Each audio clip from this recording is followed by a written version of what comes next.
الحمد لله نحمده ونستعينه ونستغفره ونؤمن به ونتوكل عليه ونعوذ بالله من شرور أنفسنا ومن سيئات أعمالنا من يهده الله فلا مضل له ومن يضلله فلا هادي له ونشهد أن لا إله إلا الله وحده لا شريك له ونشهد أن سيدنا ومولانا محمدا عبده ورسوله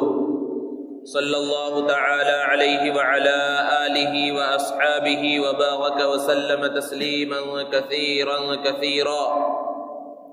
أما بعد فقد قال الله تعالى في القرآن المجيد والفرقان الحميد فأعوذ بالله من الشيطان الرجيم بسم الله الرحمن الرحيم ربنا وابعث فيهم رسولا منهم يتلو عليهم آياتك ويعلمهم الكتاب والحكمة ويزكيهم إنك أنت العزيز الحكيم. صدق الله العظيم. معزز سامعین کرام، بزرگوں اور دوستو، اللہ کے رسول صلی اللہ علیہ وسلم کی ولادت کا دن تاریخ انسانی کا مبارک ترین اور روشن ترین دن تھا. نبی کریم صلی اللہ علیہ وسلم کی ولادت کے لیے اور آپ کو مبعوث کیے جانے کے لیے سیدنا ابراہیم علیہ السلام نے اللہ سے دعا مانگی تھی، اور صرف آپ کے دنیا میں آنے کے لیے ہی دعا نہیں مانگی، بلکہ کن مقاصد کے تحت آپ کو دنیا میں بھیجا جائے اس کو بھی اللہ رب العزت سے مانگا. اور یہ دعا بھی کیسے مبارک موقع پر مانگی؟ جب حضرت ابراہیم علیہ السلام اپنے فرزند حضرت اسماعیل علیہ السلام کے ساتھ کعبۃ اللہ کی تعمیر سے فارغ ہوئے تو اس وقت چند دعائیں مانگی تھی. ہر اہم کام سے، نیک کام سے جب انسان فارغ ہو اور اس کے بعد اللہ سے دعا کرے تو وہ دعا قبول ہوتی ہے.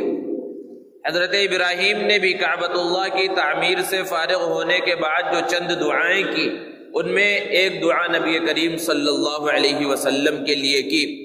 اور دعا مانگی ربنا وابعث فیہم رسولا، کہ ہمارے پروردگار ہمارے خاندان میں سے ایک رسول کو بھیجیے،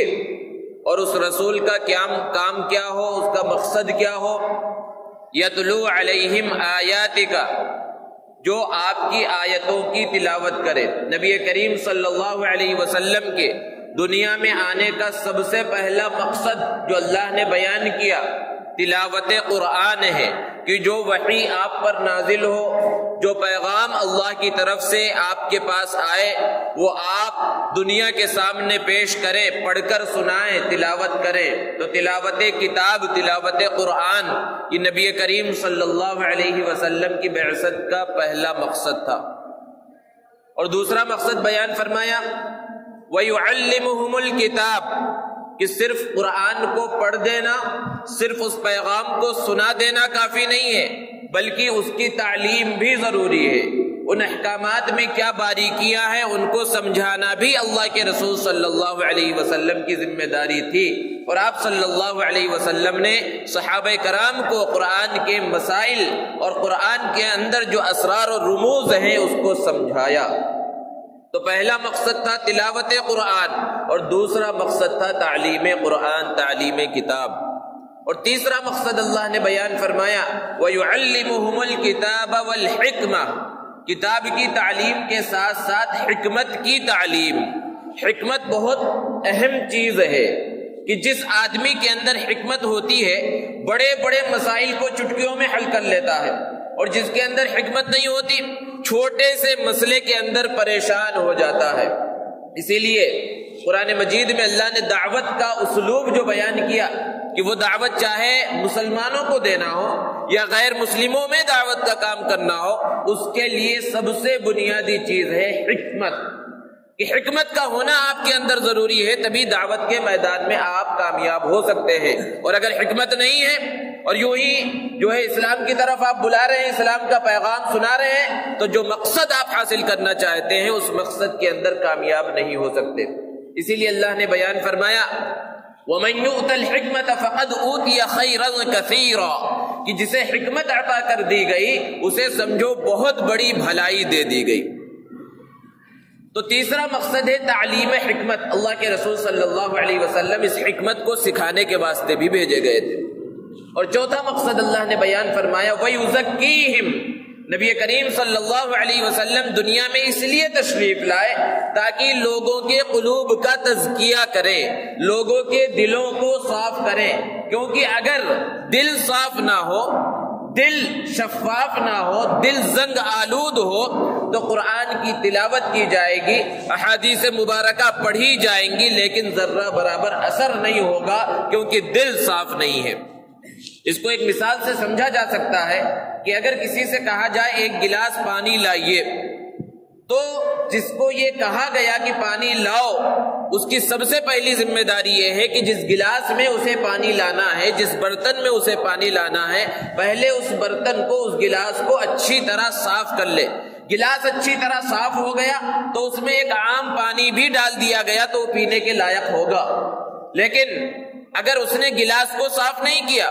جس برتن کے اندر پانی لینا ہے اس برتن کو صاف نہیں کیا، اور اس میں اب چاہے جتنا اچھا پانی ڈال دے، منرل واٹر بھی ڈال دے، تو اب وہ پینے کے لائق نہیں ہوگا، کیونکہ وہ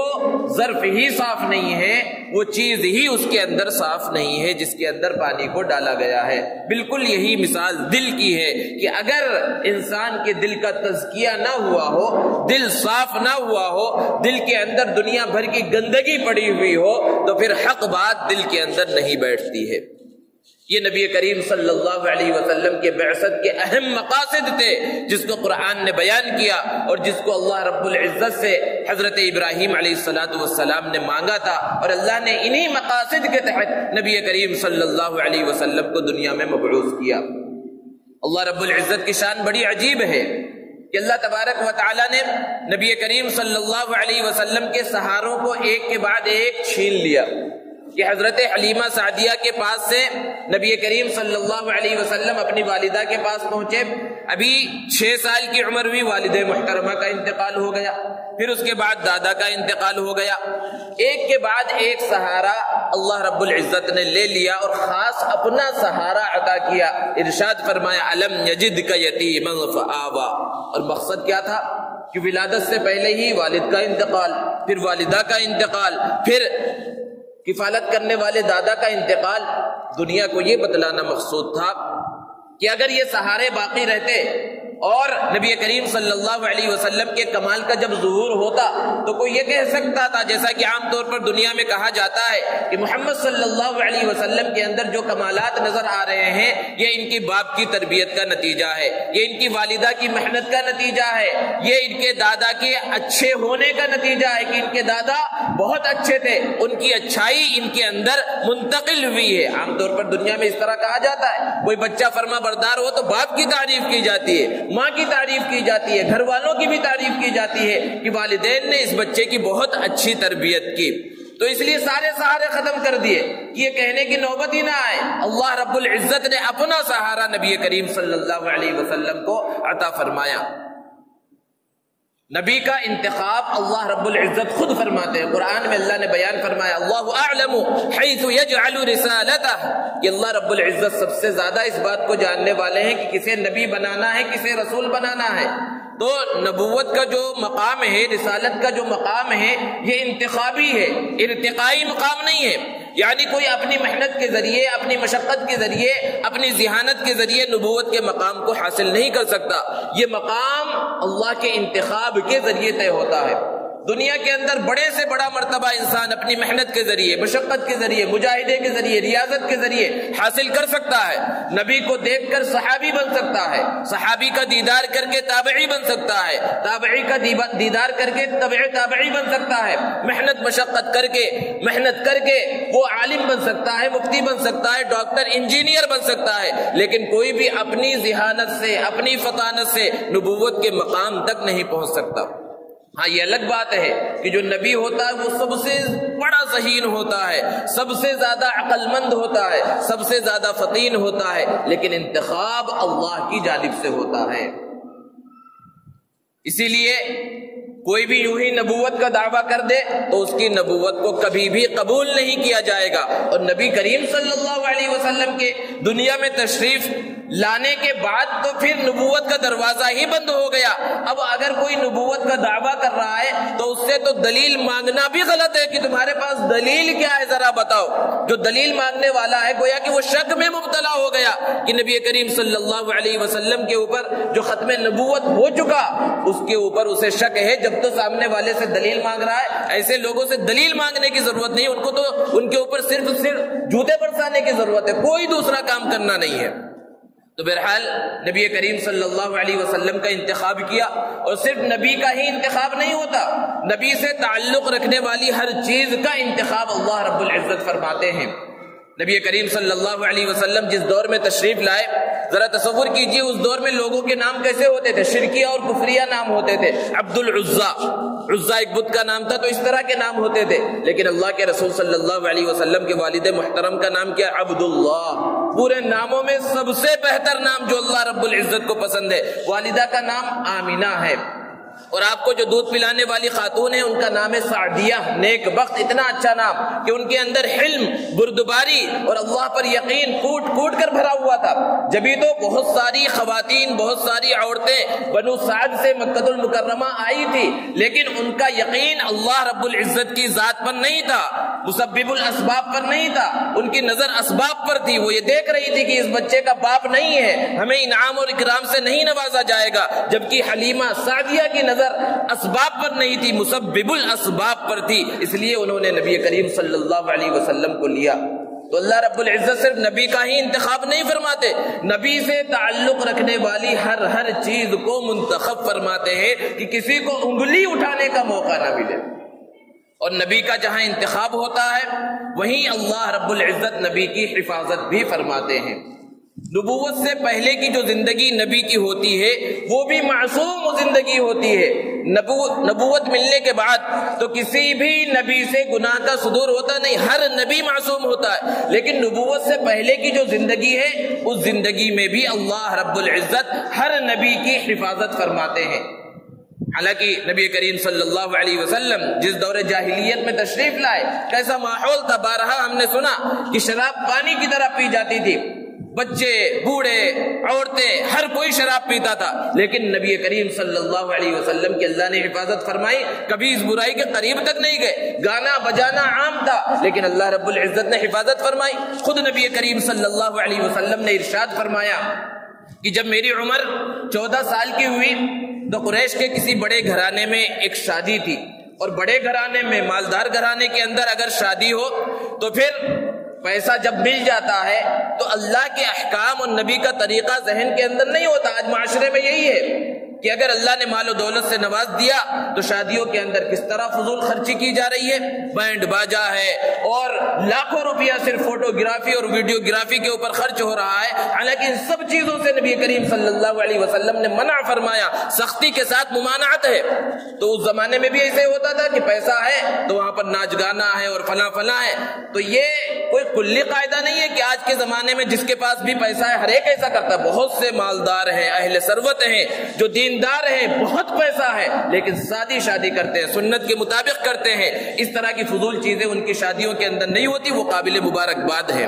تو نبی کریم صلی اللہ علیہ وسلم نے ارشاد فرمایا کہ میرے ہم عمر جو لڑکے تھے انہوں نے زبردستی مجھے تیار کیا اور مجھے بھی اس شادی کے اندر لے کر چلے گئے۔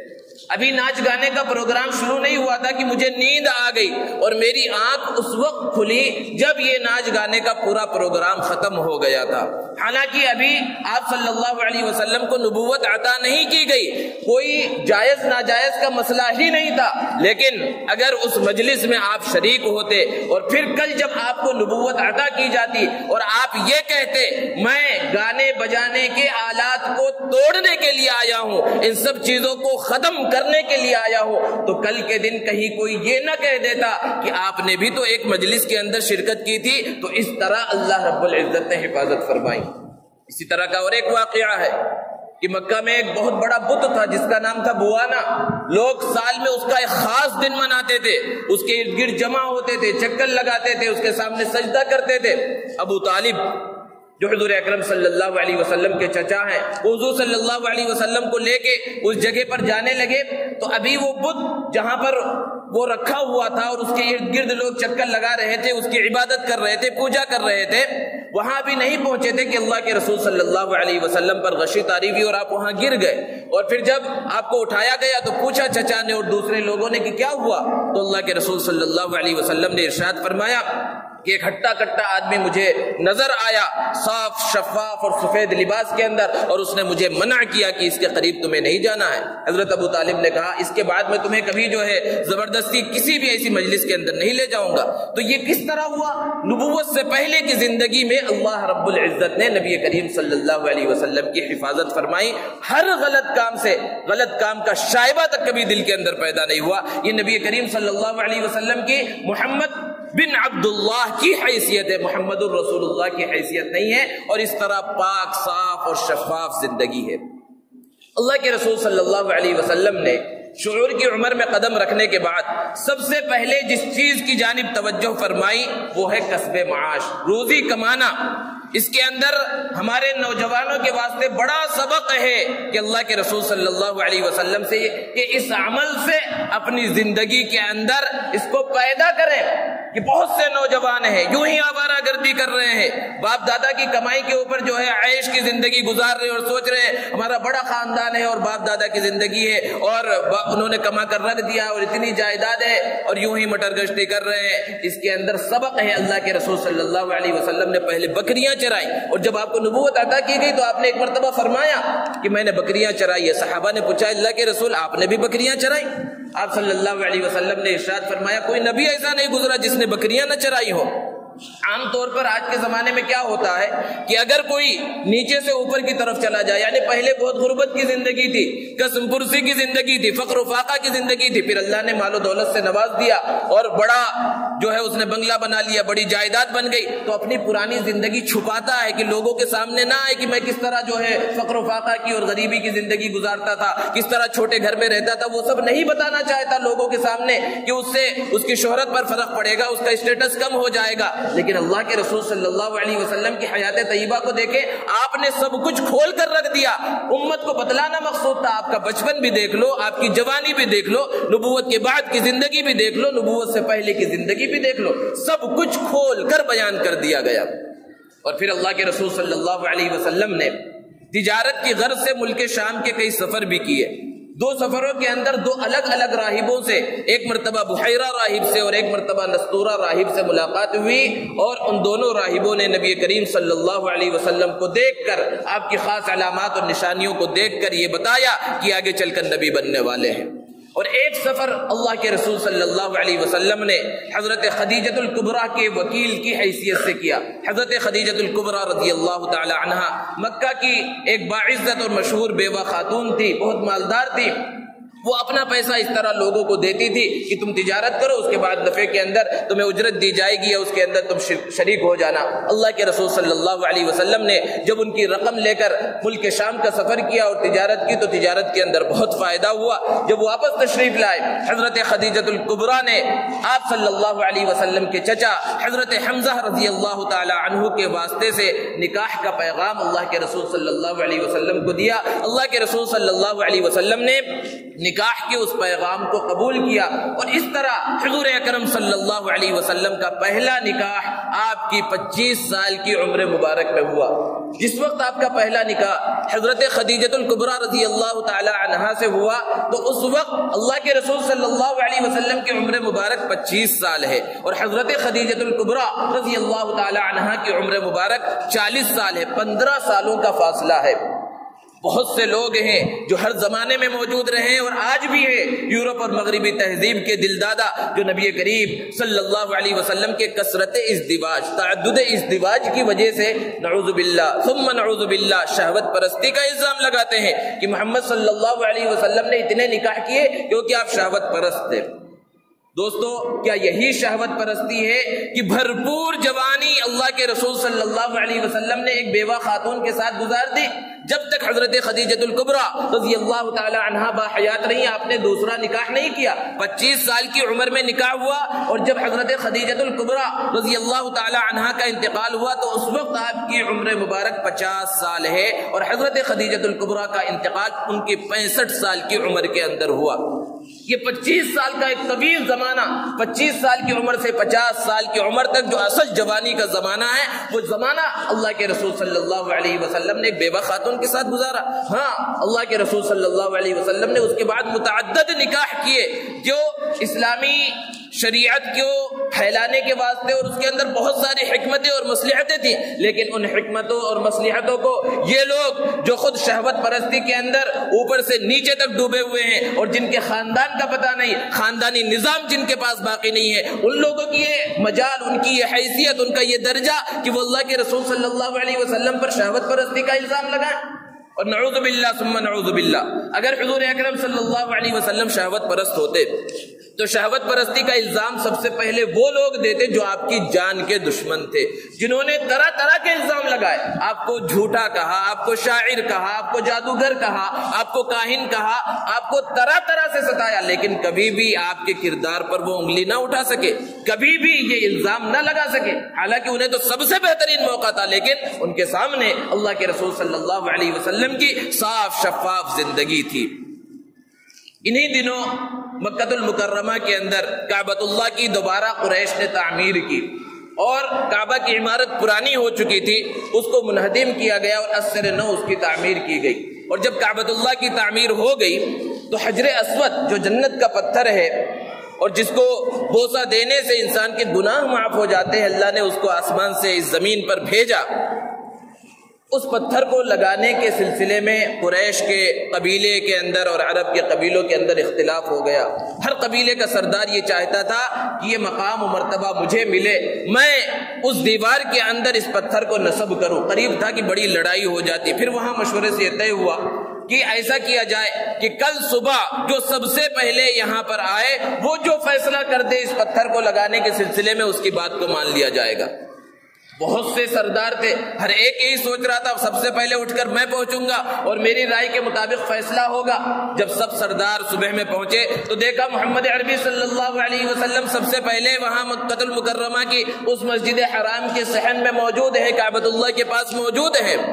سب نے ایک زبان ہو کر کہا کہ یہ تو ہمارے امین ہیں، محمد صلی اللہ علیہ وسلم ہیں، ان کی رائے کو ہم بالکل مان لیں گے. آپ صلی اللہ علیہ وسلم کو ابھی نبوت عطا نہیں کی گئی، لیکن کتنا حکیمانہ فیصلہ کیا کہ ایک بڑی جنگ، بڑی لڑائی، کیونکہ ان کے درمیان تو معمولی باتوں پر لڑائی چھڑ جاتی تھی جو سالوں چلا کرتی تھی. اللہ کے رسول صلی اللہ علیہ وسلم نے ارشاد فرمایا ایک بڑی چادر کو لایا جائے، اس میں اس مبارک پتھر کو رکھا جائے اور جتنے سردار ہیں سب اس کو پکڑ لیں، اس چادر کو. گویا کہ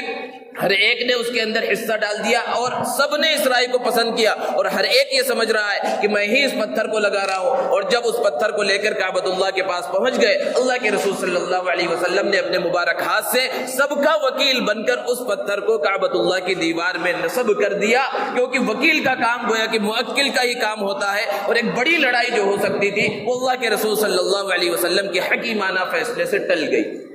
اللہ کے رسول صلی اللہ علیہ وسلم کی عمر مبارک جو 40 سال کی طرف بڑھ رہی تھی، اللہ کے رسول صلی اللہ علیہ وسلم کو خلوت، تنہائی پسندیدہ ہو گئی تھی. جلوت کو چھوڑ دیا تھا اللہ کے رسول صلی اللہ علیہ وسلم نے، اور بہت سے واقعات پیش آ رہے تھے نبوت کے ملنے سے، جن کو ارہاس کہا جاتا ہے. نبی کریم صلی اللہ علیہ وسلم اس مقصد کو حاصل کرنے کی خاطر، تنہائی کو پانے کے واسطے کئی دنوں کا توشہ لے کر جبل نور میں غار حرا کے اندر چلے جاتے. اللہ کے رسول صلی اللہ علیہ وسلم جو مکہ سے تھوڑی دور پر واقع ہے، مسجد حرام سے دور واقع ہے اور اتنی اونچائی پر ہے، اللہ کے رسول صلی اللہ علیہ وسلم اس پر جاتے اور چھوٹا سا غار ہے وہاں پر تشریف رکھتے. وہ جو غذا لے جاتے، خشک غذا، اس کو کھاتے اور وہیں پر اللہ کے رسول صلی اللہ علیہ وسلم اللہ کی عبادت کے اندر مشغول رہا کرتے تھے.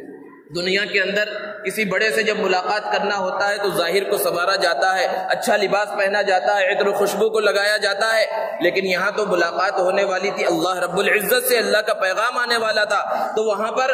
ظاہر تو پہلے سے سجا سورا تھا، باطن پہلے سے سجا سورا تھا، اس کو اور صیقل کیا جا رہا تھا، چمکایا جا رہا تھا، اور ایسا محسوس ہو رہا تھا نبی کریم صلی اللہ علیہ وسلم کو کسی چیز کا انتظار ہے۔ اور بالآخر جب نبی کریم صلی اللہ علیہ وسلم نے اپنی عمر مبارک کے 41ویں سال میں قدم رکھا تو وہ پیغام آ گیا جس کا انتظار تھا۔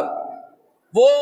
فرشتہ جو حضرت آدم علیہ السلام سے لے کر حضرت عیسیٰ علیہ السلام تک اللہ کا پیغام لے کر آتا رہا تھا، وہ نبی کریم صلی اللہ علیہ وسلم کے پاس غار حرا کے اندر پہنچا، پہلی وحی لے کر 600 سال کے بعد اللہ کا پیغام آسمان سے اس دنیا کے اندر آیا تھا، تقریباً 600 سال کے بعد، اور اللہ کے رسول صلی اللہ علیہ وسلم سے کہا اقرا، پڑھیے۔ آپ صلی اللہ علیہ وسلم نے ارشاد فرمایا ما انا بقارئ، میں پڑھنا نہیں جانتا، یعنی کوئی لکھی ہوئی چیز ہو تو اس کو میں پڑھنا نہیں جانتا۔ اس فرشتے نے اللہ کے رسول صلی اللہ علیہ وسلم کو دبایا، 3 مرتبہ اسی طرح ہوا، اور پھر اس کے بعد قرآن مجید کی سب سے پہلی 5 آیتیں نازل ہوئی، اقرأ بسم ربک الذی خلق، کہ پڑھی ہے اس رب کے نام سے جس نے پیدا کیا، جو خالق ہے، جو مالک ہے۔ اس کے بعد چونکہ پہلی مرتبہ فرشتے کو دیکھا تھا، فطری طور پر اللہ کے رسول صلی اللہ علیہ وسلم کو گھبراہٹ ہوئی، فوراً حضرت خدیجۃ الکبریٰ اہلیہ محترمہ کے پاس پہنچے اور کہا زملونی زملونی، مجھے چادر اڑا دو، مجھے اپنی جان کا خوف محسوس ہو رہا ہے، ڈر محسوس ہو رہا ہے۔ چادر اڑا دیا گیا۔ حضرت خدیجۃ الکبریٰ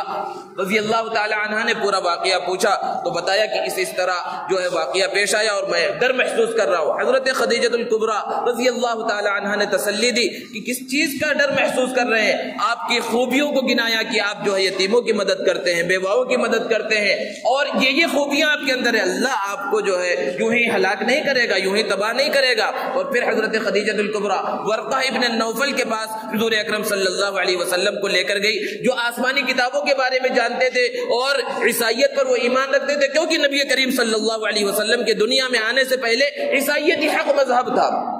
اور وہ جبرائیل کے بارے میں جانتے تھے، سب کچھ جانتے تھے۔ انہوں نے جب نبی کریم صلی اللہ علیہ وسلم سے پورے واقعے کو سنا تو انہوں نے ایک بات کہی، کاش کہ میں اس وقت زندہ ہوتا جب آپ کو آپ کی یہ قوم آپ کے شہر سے نکالے گی۔ اللہ کے رسول صلی اللہ علیہ وسلم کو بڑا تعجب ہوا اور کہنے لگے کہ کیا یہ لوگ جو مجھ سے اتنی زیادہ محبت کرتے ہیں، مجھے صادق اور امین کے لقب سے پکارتے ہیں، یہ مجھے میرے اس شہر سے نکالیں گے؟ ورقہ ابن نوفل نے کہا کوئی نبی ایسا نہیں گزرا جس کو اس کی قوم نے ستایا نہ ہو، پریشان نہ کیا ہو۔ بہرحال حضرت خدیجۃ الکبریٰ رضی اللہ تعالی عنہا نے سب سے پہلے ایمان قبول کیا۔ عام طور پر جب ایمان لانے والوں کی فہرست کو بیان کیا جاتا ہے تو اس طرح کہا جاتا ہے کہ مردوں میں حضرت ابوبکر صدیق رضی اللہ عنہ نے، عورتوں میں حضرت خدیجۃ الکبریٰ رضی اللہ تعالی عنہ نے، بچوں میں حضرت علی رضی اللہ تعالی عنہ نے، اور غلاموں میں حضرت زید ابن حارثہ رضی اللہ تعالی عنہ نے ایمان قبول کیا۔ لیکن اگر حقیقتاً دیکھا جائے تو چاہے مردوں میں ہو، بچوں میں ہو، عورتوں میں ہو، غلاموں میں ہو، سب سے پہلے ایمان قبول کرنے والی وہ حضرت خدیجۃ الکبریٰ رضی اللہ تعالی عنہا ہے، کیونکہ ابھی تک تو نماز کے احکام نازل نہیں ہوئے تھے، کوئی دوسرا حکم نازل نہیں ہوا تھا۔ وہ تسلی کے جو 2 بول حضرت خدیجۃ الکبریٰ نے بولے وہی تو ایمان تھا کہ اللہ آپ کو تباہ نہیں کرے گا، اللہ آپ کی حفاظت کرے گا، یہی ایمان تھا۔ سب سے پہلے ایمان لانے والی وہ خاتون ہے، یہ عورتوں کے واسطے ایک بڑی فضیلت کی بات ہے۔ اور پھر اس کے بعد اپنے دوست، پیارے دوست حضرت ابوبکر صدیق رضی اللہ تعالی عنہ کے سامنے جب اس پیغام کو رکھا، بغیر کسی چو چرا کے انہوں نے ایمان قبول کر لیا۔ اور اس طرح ابھی حکم نازل نہیں ہوا تھا، آہستہ آہستہ چند لوگوں نے ایمان قبول کیا، اور وہ وحی کا سلسلہ، پہلی مرتبہ فرشتہ آیا، پھر ایک طویل زمانہ گزر گیا، وہ فرشتہ پھر دوبارہ نہیں آیا۔ اللہ کے رسول صلی اللہ علیہ وسلم ایک راستے سے تشریف لے کر جا رہے تھے، آسمان کی طرف نگاہ اٹھی تو دیکھا وہی فرشتہ جو غار حرا میں ملا تھا، وہ آسمان اور زمین کے درمیان ایک لٹکی ہوئی معلق کرسی پر بیٹھا ہوا ہے۔ پھر اللہ کے رسول صلی اللہ علیہ وسلم کو گھبراہٹ محسوس ہوئی، اور پھر جا کر گھر میں کہا زملونی زملونی، مجھے چادر اڑا دو، مجھے چادر اڑا دو۔ تو اس وقت سورہ مدثر کی ابتدائی آیتیں نازل ہوئی، یا ایھا المدثر قم فانذر، یہ چادر میں لپٹے ہوئے اٹھیے اور لوگوں کو ڈرائیے۔ اب یہاں پر اللہ کے رسول صلی اللہ علیہ وسلم کو ذمہ داری دی گئی اور آپ نے اس ذمہ داری کو پورا کرنا شروع کیا، اور پھر ایک وقت آیا کہ یہ حکم ہوا فاصدع بما تؤمر واعرض عن المشرکین، کہ جو ذمہ داری آپ کو دی گئی ہے علی الاعلان، اب اس کو لوگوں کے سامنے، دنیا کے سامنے پیش کیجئے۔ آپ صلی اللہ علیہ وسلم صفا پہاڑی پر چڑھ گئے اور وہاں لوگوں کو جمع کیا اور ان سے پوچھا کہ اگر میں تمہیں یہ کہوں کہ اس پہاڑی کے پیچھے ایک لشکر ہے جو تمہارے اوپر حملہ کرنے والا ہے تو تم اس بات کو مانو گے یا نہیں مانو گے؟ سب نے کہا ہم نے آج تک آپ کو جھوٹ بولتے ہوئے نہیں دیکھا، ہم ضرور آپ کی بات کو قبول کریں گے۔ اس وقت اللہ کے رسول صلی اللہ علیہ وسلم نے دین کا پیغام سنایا، قولوا لا الہ الا اللہ تفلحوا، کہ تم لا الہ الا اللہ کہہ لو، ایک معبود کو مان لو، تم کامیاب ہو جاؤ گے۔ پورے مجمع پر سناٹا چھا گیا، کسی کو کچھ بولنے کی ہمت نہیں ہوئی، سب آہستہ آہستہ چلے گئے۔ لیکن ابو لہب ملعون نے اس وقت کہا کہ تبا لک یا محمد، اے محمد تم تباہ ہو جاؤ، الہذا جمعتنا، کیا اسی لیے ہم کو تم نے جمع کیا تھا؟ برا بھلا کہا اللہ کے رسول صلی اللہ علیہ وسلم کو۔ اب اللہ کے رسول صلی اللہ علیہ وسلم نے اپنی ذمہ داری کو پورا کرنا شروع کیا اور کفار مکہ نے اپنا کام کرنا شروع کیا۔ طرح طرح سے حضور اکرم صلی اللہ علیہ وسلم کو اور نئے نئے ایمان لانے والوں کو ستایا گیا اور ستایا جانا شروع ہوا، اور یہ سلسلہ چلتا رہا۔ آہستہ آہستہ لوگ ایمان کے دامن میں آتے رہے، اسلام قبول کرتے رہے۔ پھر وہ وقت آیا، ابو طالب آپ کا ساتھ دیتے تھے، ان کے اوپر بھی مکہ والوں نے دباؤ ڈالا۔ اللہ کے رسول صلی اللہ علیہ وسلم سے حضرت ابو طالب نے کہا کہ بھتیجے میرے اوپر اتنا بوجھ مت ڈالو کہ میں اس کو اٹھا نہ سکوں۔ اللہ کے رسول صلی اللہ علیہ وسلم نے ارشاد فرمایا، اے چچا جان، اگر میرے ایک ہاتھ میں سورج اور دوسرے ہاتھ میں چاند کو رکھ دیا جائے تب بھی میں اس ذمہ داری کو چھوڑنے والا نہیں ہوں جو ذمہ داری اللہ رب العزت نے مجھے دی ہے۔ حضرت ابو طالب نے جب آپ کی اس استقامت کو دیکھا تو کہا اب میں کوئی تم سے تعرض نہیں کروں گا، تمہارا جو دل چاہے کرو۔ اور پھر اس کے بعد جب طرح طرح سے ستایا گیا، یہاں تک کہ حضرت سمیہ رضی اللہ تعالی عنہ پہلی خاتون ہیں جن کو شہادت کا مرتبہ اسلام کے اندر ملا۔ ابو جہل نے ایک برچھا مارا جس کی وجہ سے حضرت سمیہ رضی اللہ تعالی عنہ شہید ہو گئی، اور مختلف صحابہ کو طرح طرح ستایا جاتا رہا۔ اور پھر وہ وقت آیا جس کو عام الحزن قرار دیا گیا، ابو طالب کا انتقال ہو گیا، حضرت خدیجہ الکبریٰ رضی اللہ تعالی عنہ کا بھی انتقال ہو گیا۔ اللہ کے رسول صلی اللہ علیہ وسلم نے یہ سوچا کہ مکہ والے میری بات کو قبول نہیں کر رہے، میں کسی دوسرے علاقے کے اندر چلے جاؤں، شاید وہاں کے لوگ میری بات کو مان لیں۔ اور اس مقصد کی خاطر نبی کریم صلی اللہ علیہ وسلم نے مکہ سے طائف کا سفر کیا۔ مکہ سے طائف 80-90 کلومیٹر کا فاصلہ ہے اور پہاڑی راستہ ہے۔ کس طرح اللہ کے رسول صلی اللہ علیہ وسلم نے سفر کیا ہوگا، مشکلات کو برداشت کیا ہوگا، ہماری اور آپ کی خاطر اس کا اندازہ اور تصور تک نہیں کیا جا سکتا۔ لیکن جب طائف پہنچے تو وہاں کے لوگوں نے تو اللہ کے رسول صلی اللہ علیہ وسلم کے ساتھ جو معاملہ کیا، انہوں نے مکہ والوں کو بھی پیچھے چھوڑ دیا، اوباش لڑکوں کو حضور اکرم صلی اللہ علیہ وسلم کے پیچھے لگا دیا جو آپ پر پتھر برسا رہے تھے۔ آپ کی مبارک جوتیاں خون سے لہو لہان ہو گئی۔ اللہ کے رسول صلی اللہ علیہ وسلم پھر واپس تشریف لائے اور حج کے موقع پر جو لوگ ملتے تھے انہیں دین کا پیغام دیتے تھے، اور اس طرح مدینے کی طرف اسلام پھیلا۔ کچھ لوگوں نے، مدینے کے لوگوں نے اسلام قبول کیا، اور پھر وہ موقع بھی آیا کہ اللہ کے رسول صلی اللہ علیہ وسلم نے مکے سے مدینے کی جانب ہجرت فرمائی۔ انشاءاللہ آئندہ جمعہ میں مکے سے جو مدینے کی جانب سفر ہوا اس کو بیان کیا جائے گا۔ اللہ رب العزت نبی کریم صلی اللہ علیہ وسلم کی سیرت کو سمجھ کر پڑھنے اور اس پر عمل کرنے کی توفیق عطا فرمائے۔ وآخر دعوانا الحمدللہ۔